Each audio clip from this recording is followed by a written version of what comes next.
And it's the same communities that I spoke about where we've got the biggest gap in life expectancy and the biggest gaps in education attainment or aspiration.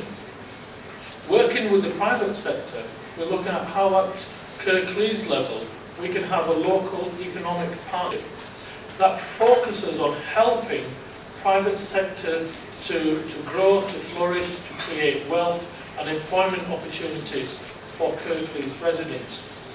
And by working with both public and private, I think as a local authority we can bring them together.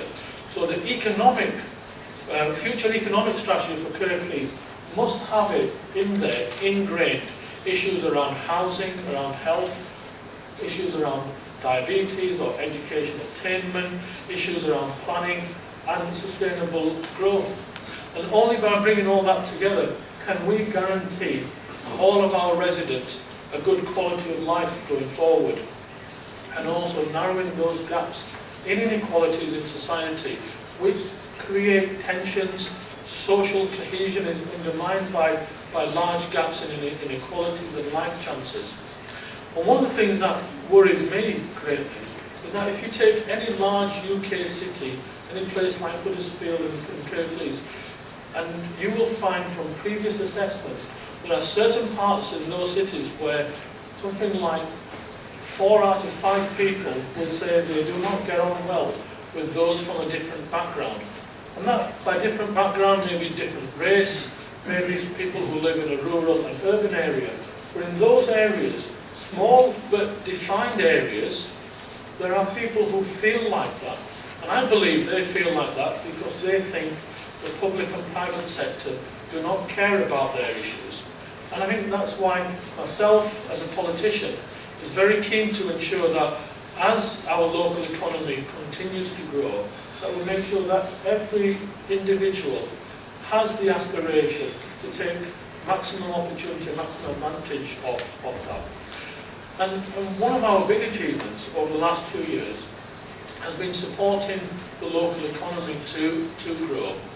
Now, I was very pleased that the latest statistics on unemployment across Kirklees shows that whilst the national average is 3.5%, and most of you know that the average in the north of the country is normally around 50% greater than the national average.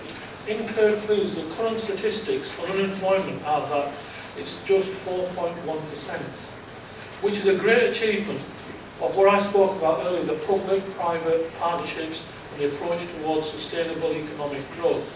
But I think we ought to really be, in a few years' time, at 50% less than the national average.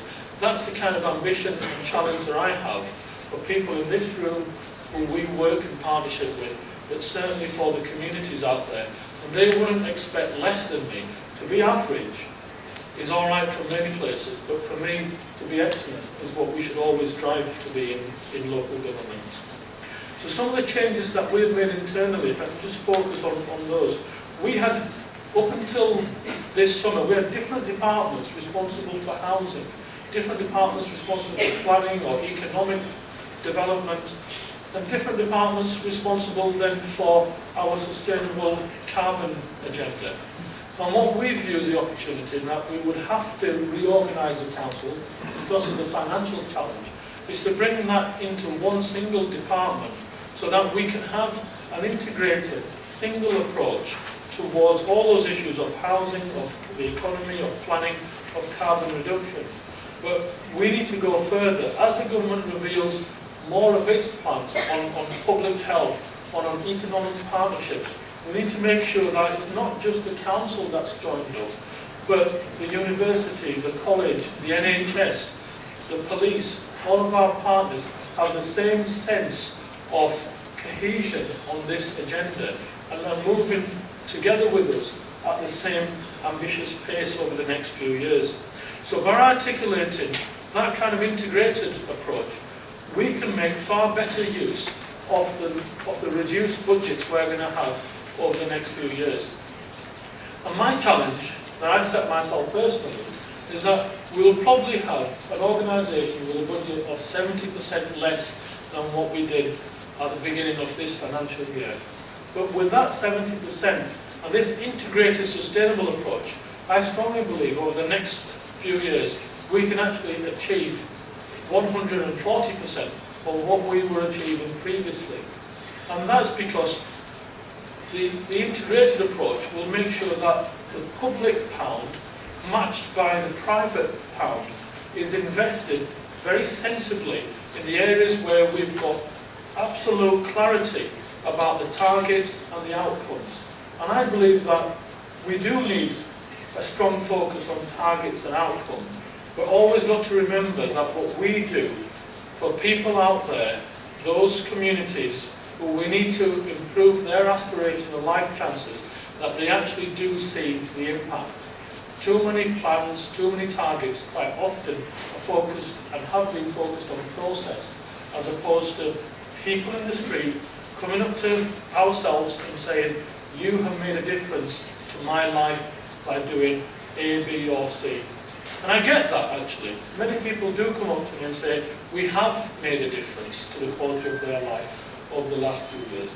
But I want that to be seen as the branding of Kirklees and our partnerships, that all our residents feel that we are here fighting for them and working to their priorities, and can show that together we can make the future for them sustainable, as in the key of this conference, but certainly a future that they have confidence in us to lead for them. So thank you for this opportunity to say a few words.